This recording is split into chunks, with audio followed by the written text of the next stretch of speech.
Permisi. Bismillah. Assalamualaikum warahmatullahi wabarakatuh. Alhamdulillahillazi ja'ala taqwa libasas solihin. Ahmaduhu subhanahu wa ta'ala hamda abdin mu'tarifin bisidqil yakin. Asyhadu an la ilaha illallah wahdahu la syarikalah wa asyhadu anna sayyidana Muhammadan abduhu wa rasuluhu la nabiyya ba'dah. Alhamdulillah, kita panjatkan puji syukur kita kepada Allah Subhanahu wa taala yang mana pada pagi ini kita sama-sama dikumpulkan oleh Allah Subhanahu wa taala di tempat yang baik bersama orang-orang yang baik, dan insyaallah kita di akhirat nanti akan dikumpulkan bersama orang-orang yang baik. Amin ya rabbal alamin. Selawat dan salam kita peruntukkan kepada junjungan kita Nabi Muhammad sallallahu alaihi wasallam. Mudah-mudahan Allah Subhanahu wa taala mengizinkan baginda Muhammad sallallahu alaihi wasallam memberikan kita syafaat di hari akhir nanti. Amin ya rabbal alamin. Bapak Ibu hadirin yang insyaallah dimuliakan oleh Allah Subhanahu wa taala, adapun pengajian rutin kita Sabtu pagi hari ini yang mana narasumbernya adalah Kiai Haji Susanto SHI SAP MSI. Kajian kita pada pagi hari ini yaitu tafsir surat An-Nas. Bapak Ibu hadirin insyaallah dimuliakan Allah Subhanahu wa taala. Marilah kita sama-sama mengawali kegiatan kita pada hari ini dengan sama-sama melafazkan basmalah. Bismillahirrahmanirrahim. Kepada Kiai Haji Susanto SHI SAP MSI kami persilahkan.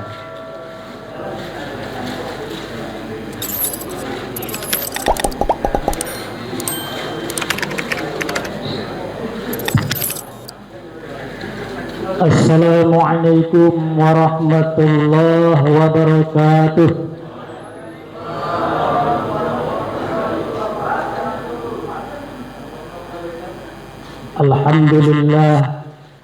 Alhamdulillah wassalatu wassalamu ala Rasulillah Muhammadin ibn Abdillah wa ala alihi wa sahbihi wa man tabi'ahu bid-dinil haqq ila yaumil qiyamah. Amma ba'du, yang kami hormati seluruh jajaran pengurus Masjid Al-Qohar, yang kami hormati bapak-bapak, ibu-ibu, hadirin wal hadirat, para ustadz ustazah, haji wal hajah, serta tokoh masyarakat dan tokoh pemerintahan yang berkesempatan hadir, yang semuanya insya Allah dalam naungan rahmat Allah Subhanahu wa taala.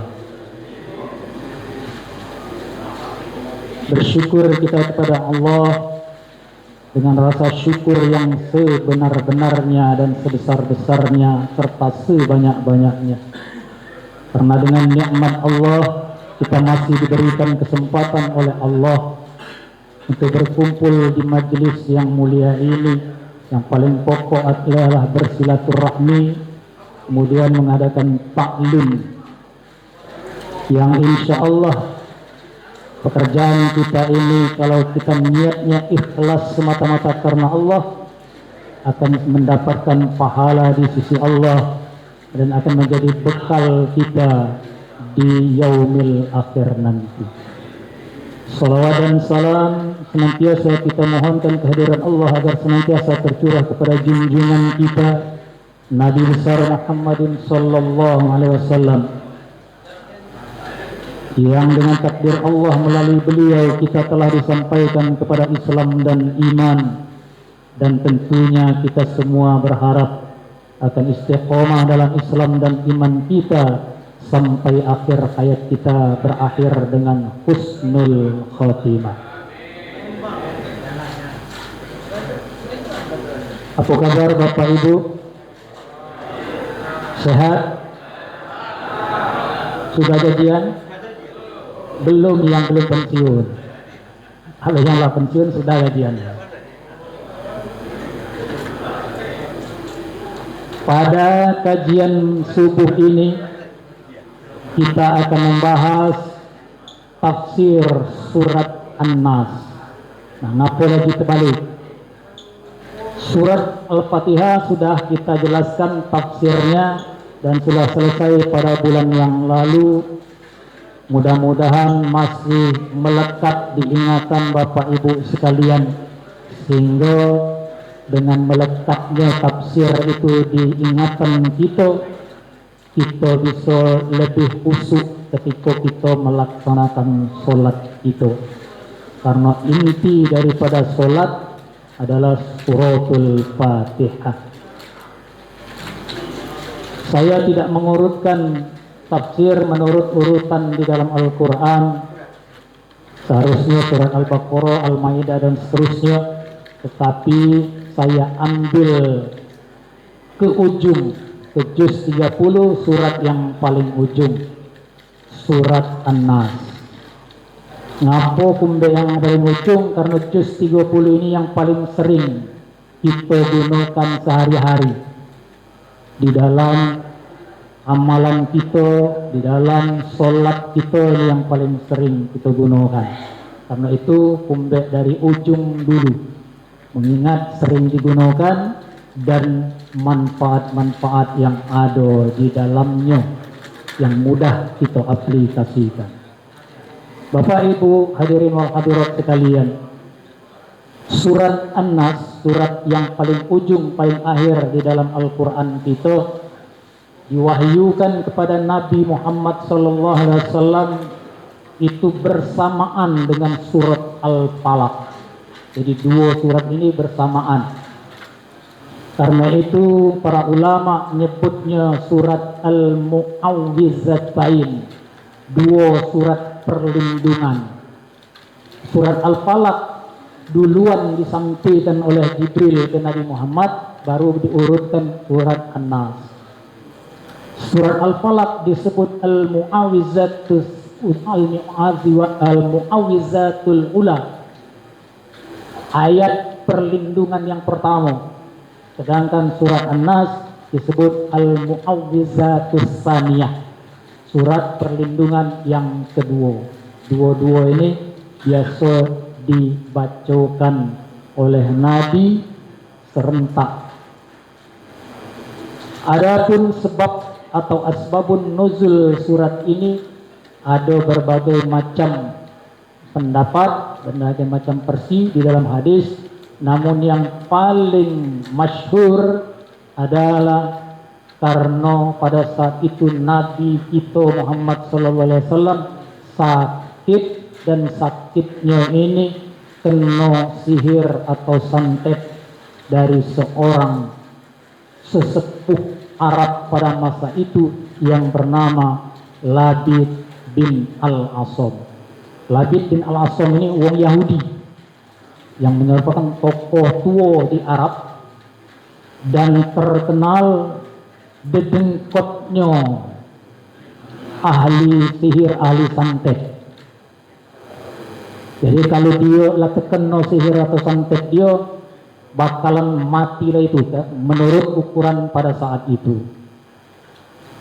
Nah, Nabi ini kena sihir atau santet beliau. Lalu jadi pertanyaan, Nabi kan orang yang paling dekat dengan Allah, orang yang maksum, apa masih pacak kena sihir atau santet ini? Hikmahnya untuk kita galau-galau, kita semua, agar kita senantiasa tawaduk dalam beribadah kepada Allah. Jangan sombong, jangan kita merasa sudah dekat dengan Allah, kita yang paling gagah, hati lagi yang lebih gagah dari kita. Itu hikmahnya seperti itu. Ada cerita kawan ini seorang ustadz, dia sakit lah berobat kemana-mana, tidak ada sembuh-sembuh, berobatlah dia ke kiai. Yang kiainya sudah ma'rifat zahir dan batin. Kata kiai, kau ini Di samping penyakit jasad kau, jasmani kau, ada kena juga penyakit yang dari makhluk halus. Makhluk halus itu kan ada, tidak tercapai oleh panca indera, bisa menimbulkan suatu penyakit. Sebabnya karena kau ini sombong. Ngapo dia sombong? Ternyata dia ketika di pesantren itu memang dia yang paling berprestasi. Dia yang dinjoi juga ijazah amalan gurunya, yang kemudian diamalkannya, dia merasa hebat. Di dalam dirinya dia paling hebat karena merasa paling berprestasi di pesantrennya, waktu dia di pesantren, dan dia dapat ijazah amalan khusus dari gurunya. Sehingga dia merasa paling hebat, takkan terkalahkan. Bahkan dia sering menantang wong-wong yang ahli sihir, ahli santet. Santet aku kalau kamu tidak akan mempan lagi. Nah, timbul kesombongan seperti itu. Kesombongan itu berasal dari iblis, dari setan yang mempengaruhi jiwa kita, mempengaruhi hati kita. Dari situlah kekuatan halus itu masuknya karena kesombongan tadi. Oleh karena itu hikmahnya Nabi sakit ini bagi kita, jangan kita merasa sombong karena kita merasa sudah sangat dekat dengan Allah. Tetap kita tawaduk dan rendah hati, tidak boleh merasa sombong, merasa hebat, merasa lebih dewek dari orang lain. Dalam kisah, di dalam hadis Imam Bukhari dan Muslim diceritakan bahwa santet atau sihir itu diletakkan oleh Labid bin Al-Asam di sumur Zarwan, berupa medianya sisir dan rontokan rambut Nabi, dibungkus dengan kulit mayang kurma, masukkan di dalam itu, diikat dengan 11 ikatan sehingga Nabi sakit. Di dalam riwayat lain diceritakan turunnya kemudian wahyu ini, datang sebelum turun wahyu 2 malaikat datang Nabi. Mereka saling berbicara. Rasul ini katanya, kata malaikat yang siko, sakit. Yo, kata yang malaikat yang siko, dia ini sakit karena kena sihir si Labid. Labid dari nyihir dia. Lalu datanglah malaikat Jibril. Kata Jibril, ya Muhammad, apakah engkau memang merasakan sakit? Iya benar Jibril. Maka Jibril meruqyah Nabi. Dalam hadis Muslim dijelaskan bacaan atau ruqyah Jibril ke Nabi pada saat itu, Bismillahirrahmanirrahim, min kulli syai'in yu'dhik, min syarri kulli nafsin aw ainin hasid, Allahu yashfik, Bismillahirrahmanirrahim. Artinya, dengan nama Allah aku meruqyahmu dari segala sesuatu yang mengganggu atau menyakitimu, dari kejahatan setiap diri atau makhluk, atau keburukan penyakit ain. Penyakit ain itu adalah penyakit yang timbul dari pandangan mata orang yang dengki. Semoga Allah menyembuhkanmu, dengan nama Allah aku meruqyahmu. Jibril meruqyah Nabi Muhammad sebelum menurunkan surat Al-Falaq dan An-Nas beliau. Itu juga menjadi hikmah bagi kita, kalau ada kawan kita yang sakit, kita mengunjungi dia sakit, baca juga doa. Jangan cuma nyingok baik, mana sakit apa, itu baik. Iya, doakan. Bismillahirrahmanirrahim, wallahu yashfik. Jadilah dengan nama Allah aku meruqyahmu dan semoga Allah menyembuhkanmu. Nah, bacakan, pendek jadilah. Yang bisa panjang. Jadi kita mendoakan kawan kita yang sakit, itu merupakan sunnah yang dianjurkan oleh Rasulullah. Kalau yang sakit ini biasanya agak susah dia berdoa. doa dewe. Sehingga kita perlu bantu dengan doa kita. Kemudian Jibril menurunkan surat Al-Falaq dan An-Nas. Dalam kajian hari ini saya bicarakan surat An-Nas baik dulu. Apa nak laju dulu sampai jam 8 tadi. An-Nas baik. Kata Jibril, "Qul a'udzu bi rabbin nas." Qul, awas salah bacanya, makin qul tengah tenggorokan. Qul artinya katakanlah, lapaskanlah, ucapkanlah. Tapi kalau dia naik dikit jadi kul, naik dikit ke pucuk makhrajnya jadi kaful, artinya makanlah. Jauh kan? Artinya lapaskan, tadi lapaskanlah jadi makanlah. Kul makanlah begitu. Kalau ini kul lapaskanlah, ucapkanlah. Kul itu fi'il amar, perintah, kata kerja perintah kepada satu orang, yakni kepada Nabi. Maka sering di dalam terjemahan diterjemahkan katakan dalam kurung ya Muhammad. Wahyu itu diturunkan kepada Nabi Muhammad. Qul a'udzu bi rabbin nas, katakan qul a'udzu, aku berlindung, bi dengan Rabb Tuhan, an-nas manusia. Bacanya qul a'udzu bi rabbin nas. Itu menurut qiraat Imam Hafiz. Imam Hafiz qiraatnya seperti itu. Kalau Imam Warash, setiap lam yang didahului oleh hamzah atau alif berfathah, maka dia dinakol ke cara bacanya, pindah baris sukun tadi berharokat berfathah, yang sukun berharokat, yang harokat tadi hilang. Itu nakol namanya.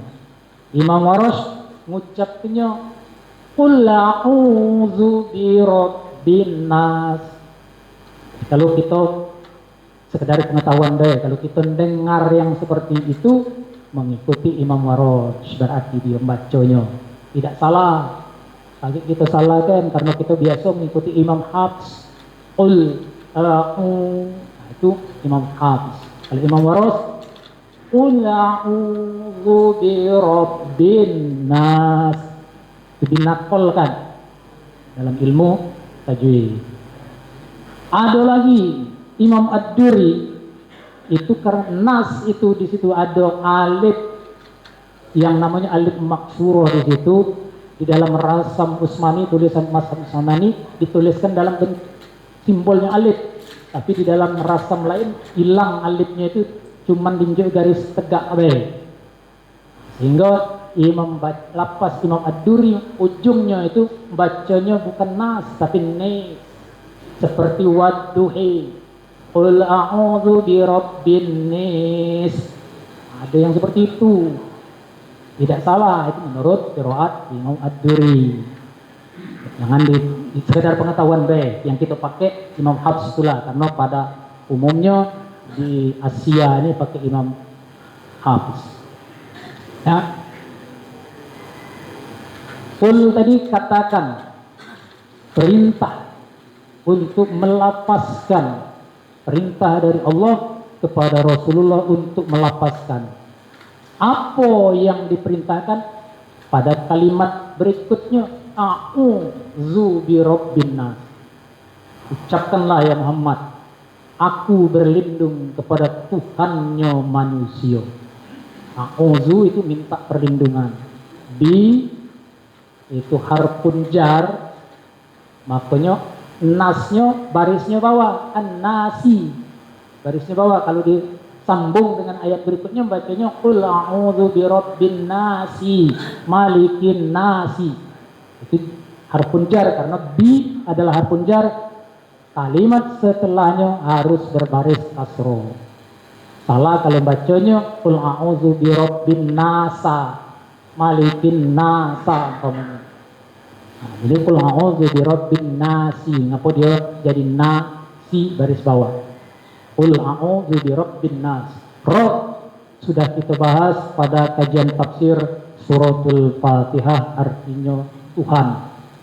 Tuhan yang dimaksud di dalam Rob adalah terkumpul sifat Allah Al-Malik, dia yang merajai, As-Sayyid, dia yang dituankan dari segala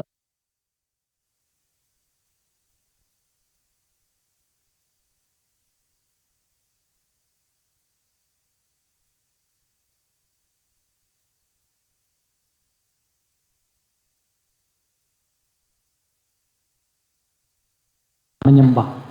Terkumpul sifat itu di dalam Ar-Rabb.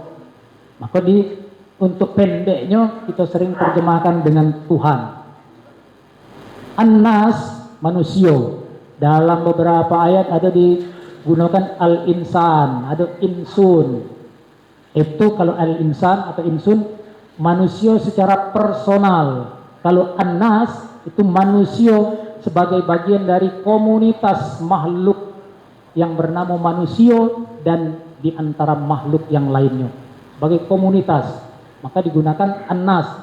Karena itu di sini diperintahkan oleh Allah, Rasulullah itu mohon perlindungan kepada Tuhannya manusia yang dalam masyarakat, dalam komunitas lingkungan hidup makhluk hidup. Qul a'udzu birabbin nas. Katakan ya Muhammad, aku mohon perlindungan kepada Tuhan manusia yang merajai manusia.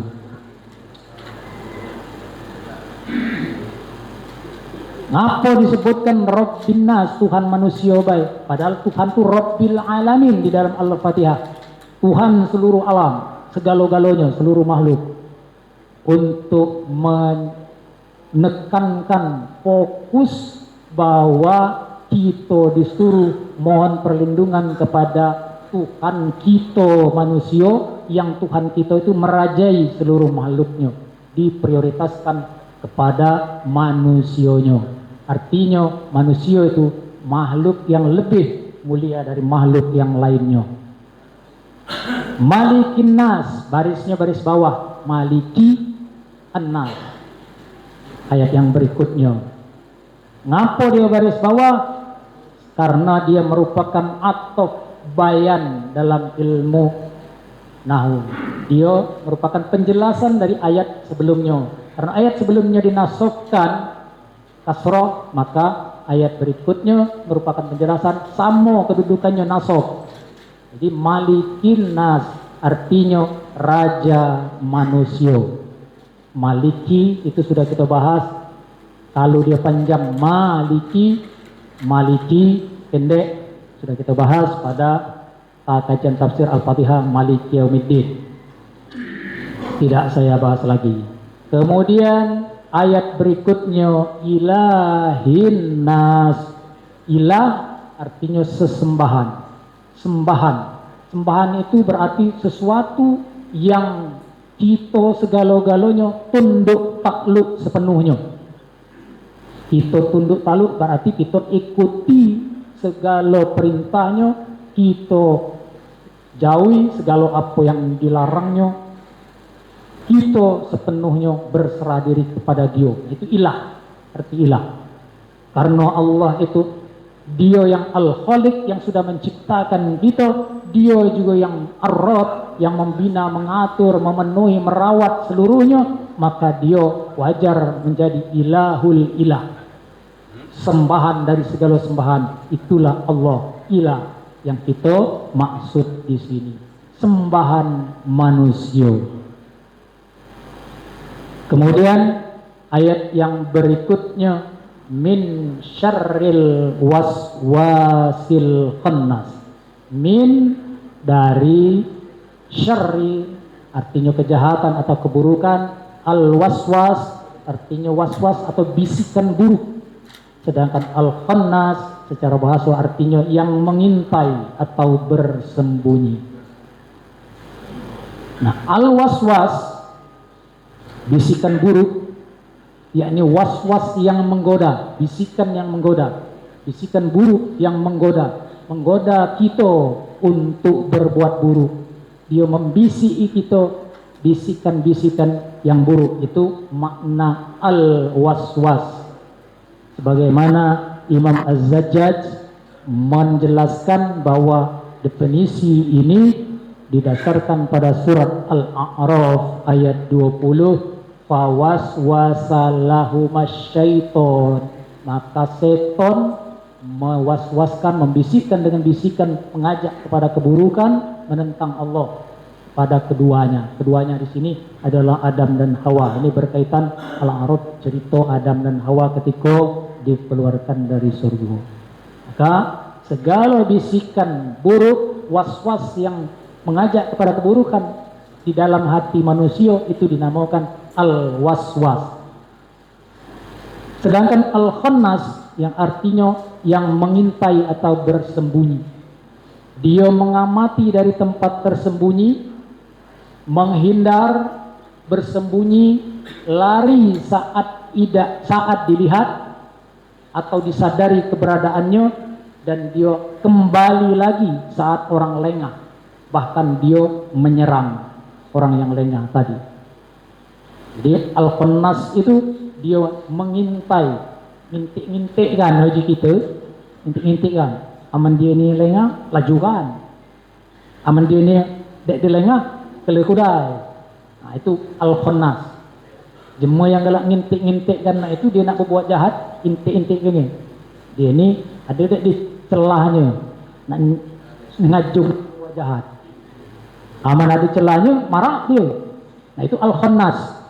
Termasuk manusia yang galak macam itu, termasuk al-khannas itu. Kalau ada manusia yang macam itu, jadi dia ngintip, bersembunyi, ngintai. Kalau ada kesempatan dia mewaswaskan, membisiki kita untuk ke arah yang buruk. Al-waswasil khannas berarti bisikan buruk yang dibisikkan oleh yang mengintai-ngintai, ngintik lah. Dia ini pecahnya ada juga riaknya dikit, tambahnya bisiknya jelanyan, ngantuknya paling hebat di sini. Dibisiknya supaya kita berbuat buruk, melakukan sikap yang buruk. Itu al-waswasil khannas. Di dalam tafsir yang lain, al-waswasil khannas ini disebut sebagai syaitan atau zuriat iblis. Karena syaitan itu selalu ngajak ke yang buruk, yang menyimpang, yang maksiat kepada Allah. Setiap yang mengajak kepada yang buruk, yang menyimpang, maksiat kepada Allah, itulah masuk dalam golongan sebutan syaitan. Maka dari itu ada syayatinal jin wa syayatinal ins. Ada setan jin, ada setannya manusia. Setan yang halus dan berbentuk makhluk halus, dia membisikkan ke dalam hati manusia. Itu setan dari golongan jin. Kalau setan dari golongan manusia, dia datangi, zohirnya didatangi. Datanginya kita mulai diajaknya untuk ke arah yang buruk, melakukan perbuatan buruk. Itu setan dari golongan manusia.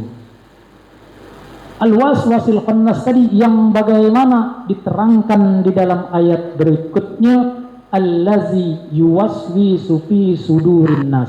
Allazi artinya yang, yuwaswisu artinya membisikkan kejahatan atau keburukan, fi artinya di dalam, sudur artinya dada, annas manusia.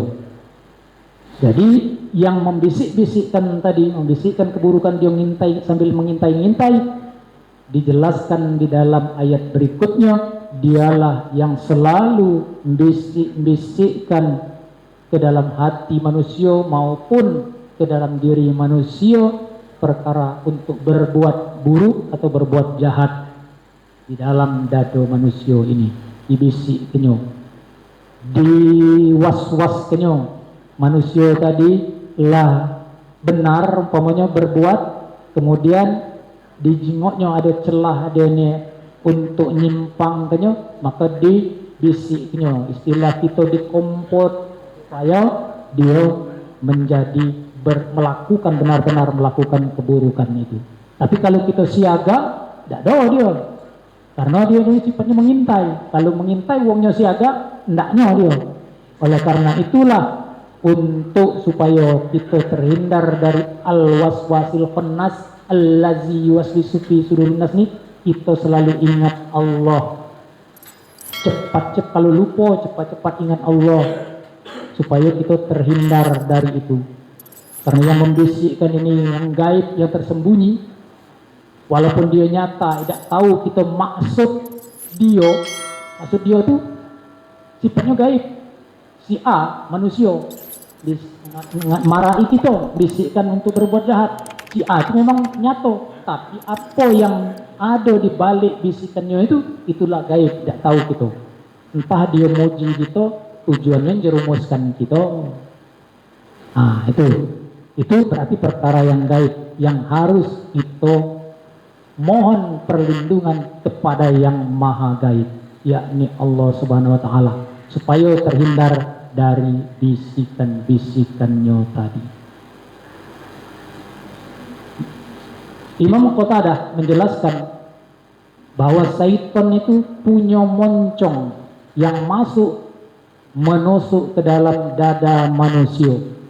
Jika manusia itu lalai terhadap Allah, maka syaitan membisikinya dengan melalui moncongnya. Ibarat kita nih, moncong setan ini nyamuk itu masuk, cucuknya itu masuk ke kita ini. Ketika kita lalai, cucuk masuk, sedotnya darah. Nah itu moncong setan tuh ibaratnya seperti itu. Jadi tusuknya, baru lewat moncong inilah dia membisikkan itu. Menurut Imam Qatadah.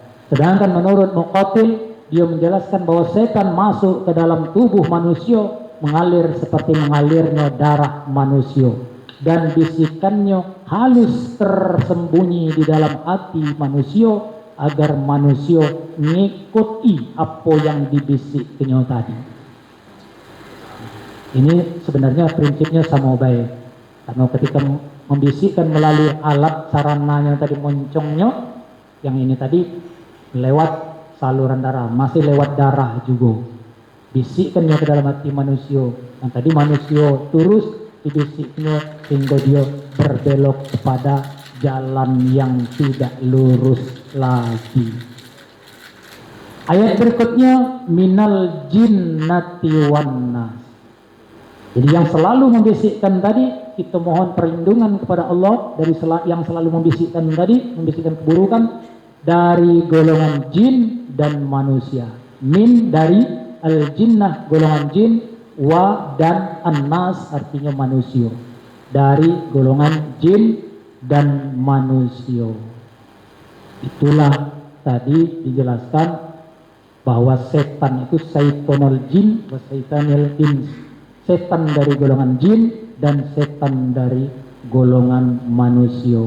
Al-jinnah itu dari golongan jin yang lembut, halus, seperti halusnya tepung, seperti dia kalau dia berbentuk manusia, seperti halusnya perempuan. Dia bisa membisiki, menggoda, sehingga yang digoda tadi menjadi tergoda menuruti apa yang dibisikkannya.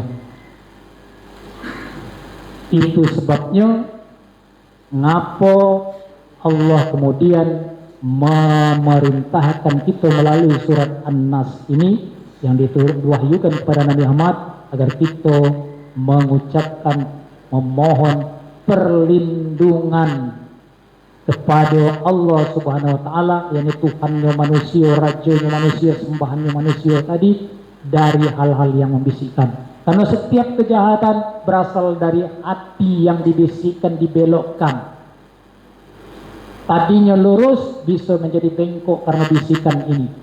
Itulah ada doa di dalam Al-Quran, Rabbana la tuzigh qulubana ba'da idh hadaitana. Itulah benarlah dapat petunjuk dari Allah, dibisiki setan sehingga terbelok. Maka itu mohon perlindungan kepada Allah. Jangan ya Allah engkau condongkan hati kami, la tuzigh qulubana. Jangan condongkan kepada kejahatan, jangan condongkan kepada kesalahan setelah engkau berikan hidayah kepada kami, setelah engkau berikan petunjuk kepada kami. Nah, itu mohon perlindungan kepada Allah dari setan, dan mohon kepada Allah jangan hati kita yang lurus terbelok ke jalan yang tidak lurus.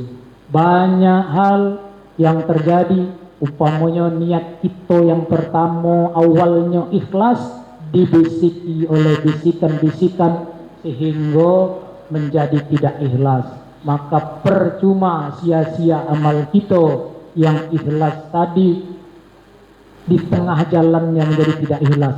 Maka dia seperti debu yang di atas batu dicampai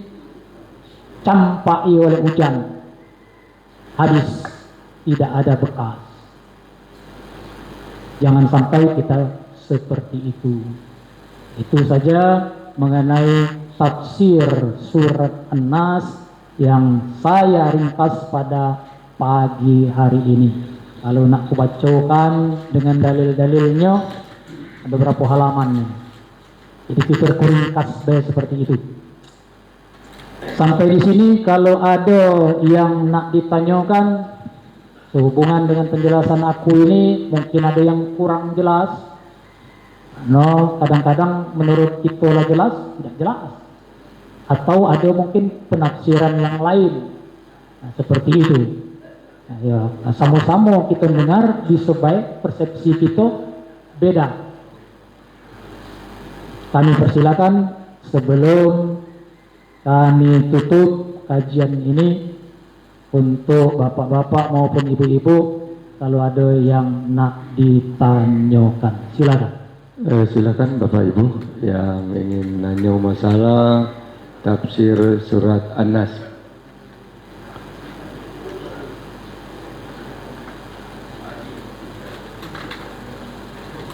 Lah anu kalau percaya, paham gak lah?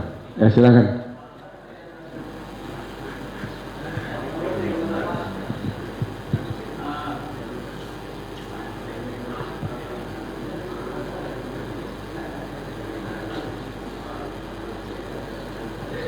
Tes. Makasih Pak Ustadz. Assalamualaikum warahmatullahi wabarakatuh. Saya ingin menanyakan tentang masalah santet Pak Ustadz.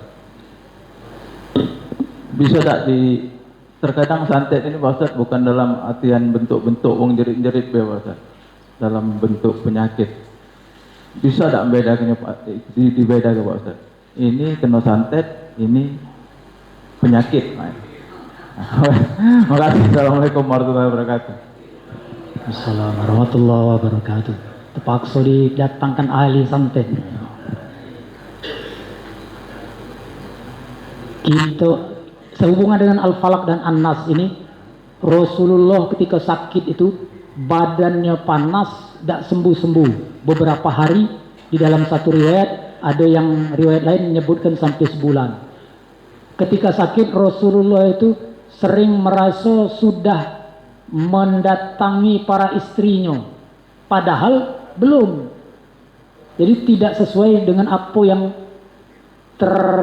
dirasakan oleh yang sakit tadi. Rasulullah belum mendatangi istri-istrinya, tapi seakan-akan dia sudah mendatangi istri-istrinya. Nah, di antara keluhan Rasulullah pada waktu itu. Dari situ bisa kita ambil pelajaran, kalau kita berobat secara medis sudah dilakukan, bisa jadi kalau medis itu penyakitnya pacak didiagnosa, bukan ditemukan. Sebenarnya dokter itu hanya diagnosa, bukan menemukan penyakit. Berdasarkan gejala-gejala yang ada, pengamatan yang ada, maka dia didiagnosa penyakit ini. Ya dah, Pak Turino, kamu dari kesehatan kamu. Diagnosa. Bisa jadi diagnosanya itu tepat, bisa jadi juga tidak tepat. Kalau ternyata ada hal-hal yang dirasakan agak aneh di penyakitnya itu, maka insya Allah itu santet. Itu ciri-cirinya baik. Jangan pastikan tadi. Kalau pastikan kaget merasa dewe aneh, dikira itu santet. Ada satu pengalaman waktu saya tugas di Batu Marta dulu. Bapak itu aslinya wong Batak, agamanya bukan Islam. Dia sakit, tidak sembuh-sembuh. Sakit perut, tidak sembuh-sembuh. Lah berobat ke dokter di Sumatera Utara situ. Dia cerita ke aku. Asal dia masuk Islam. Sakit aku nih, dia lah berobat ke dokter di Sumatera Utara itu, berbagai dokter tidak sembuh-sembuh. Kata dokter ini sakit ini, dokter lain lagi sakitnya lain lagi. Berbagai obat sudah ini, sampai dia berobat ke Jakarta masih tidak sembuh, berobat lagi ke Rumah Sakit Hasan Sadikin Bandung.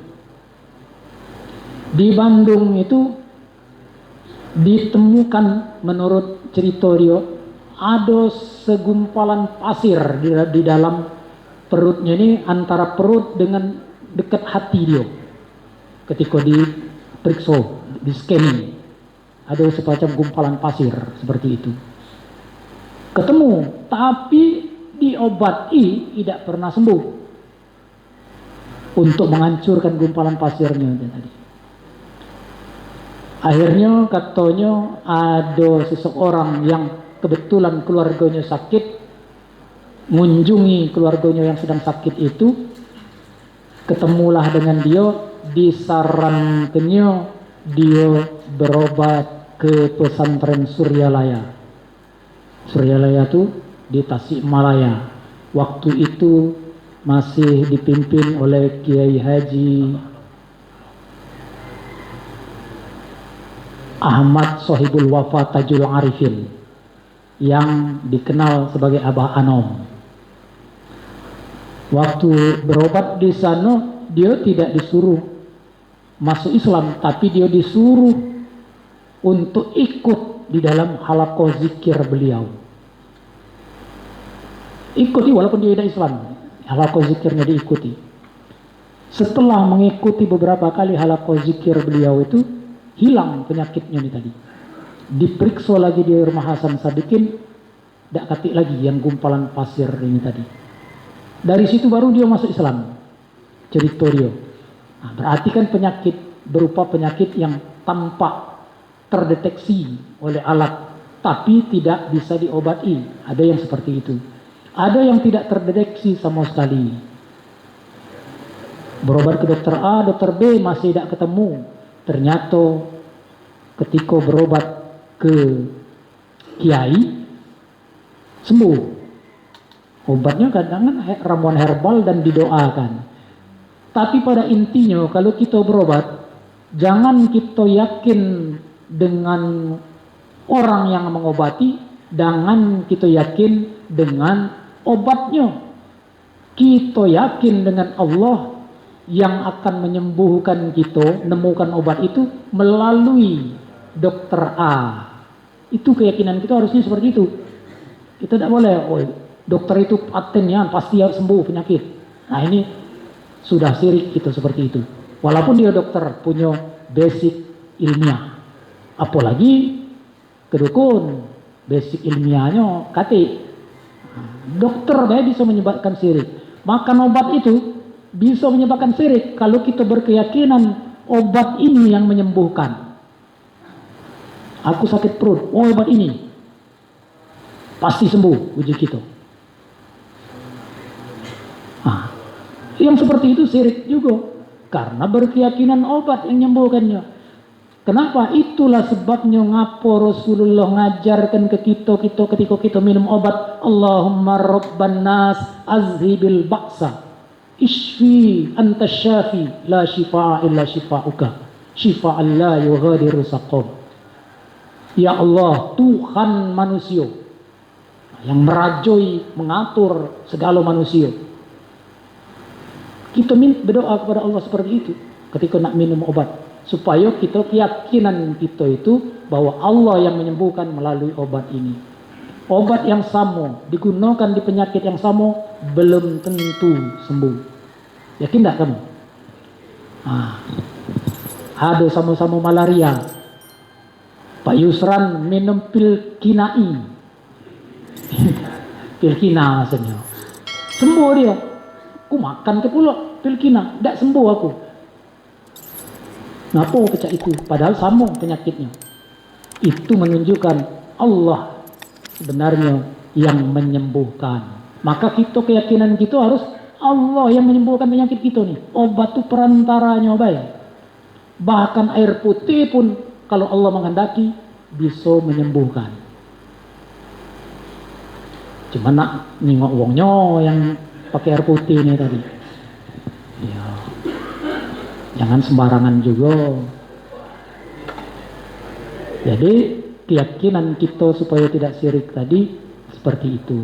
Jadi santet dan tidak santet itu paling tidak ciri-cirinya baik yang kita bisa, yang kita dirasakan oleh yang bersangkutan. Kalau kita memastikannya juga tidak boleh.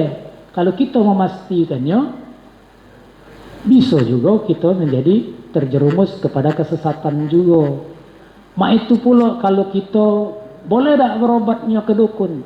Boleh baik. Cuman jingok dukunnya. Dukunnya itu syirik apa tidak? Kalaupun dukunnya tidak syirik, kitanya jangan salah keyakinan kita dukun yang menyembuhkan. Itu seperti itu. Jadi Allah yang menyembuhkan. Kita minta kepada Allah supaya Allah menyembuhkan, baik lewat dokter maupun lewat dukun. Sampai dukun yang tidak syirik. Kalau dukun yang jelas syiriknya, kita merok syirik lagi. Karena kita berobat kepada orang yang syirik. Dukun yang tidak syirik. Ada dukun yang tidak syirik? Ada. Dukun itu kan artinya wong yang ahli ngobati. Bahasa Arabnya tabib. Bisa digunakan untuk dokter, bisa untuk wong yang bukan dokter di dalam ilmu kesehatan.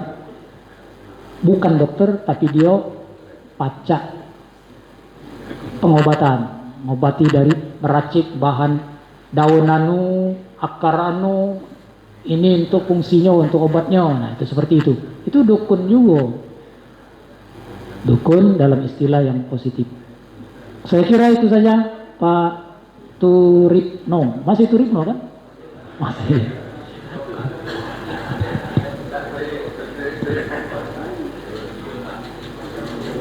Masih ada Bapak Ibu sekalian yang ada yang nak tanyakan? Ya silakan. Suara kuat ya jelas.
Sudah. Yo. Nah. Jadi kalau kita juga berobat ke dukun, kalau di dukun ini nih santet, yang nyantetnya tetangga kau itu, tidak boleh percaya. Karena itu akan menimbulkan permusuhan. Di dalam hadis dijelaskan bahwa jin, syaiton itu dari golongan jin, dia menceritakan kepada kita,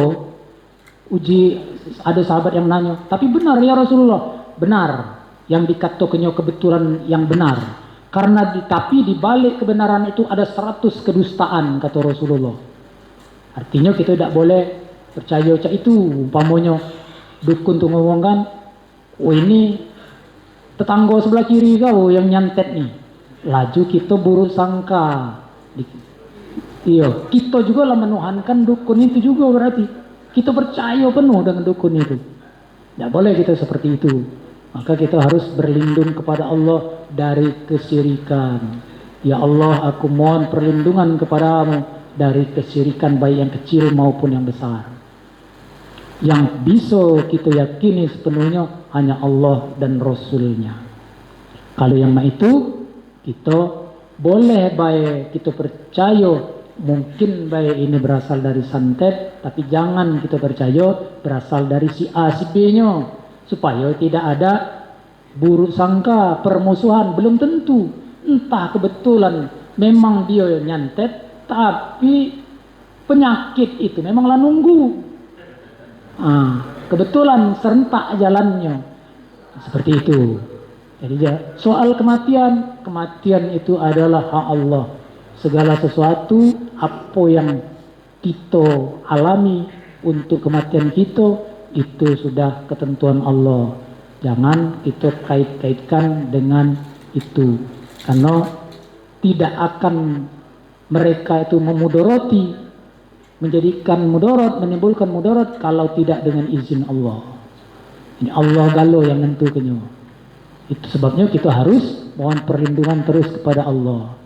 Dan santet itu menurut pengalaman dan menurut beberapa pengalaman yang sampai masuknya itu ketika kita lupa kepada Allah.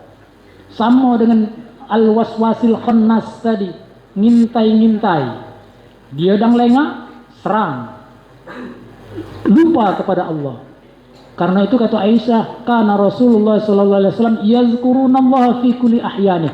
Rasulullah itu selalu ingat Allah dalam setiap keadaannya.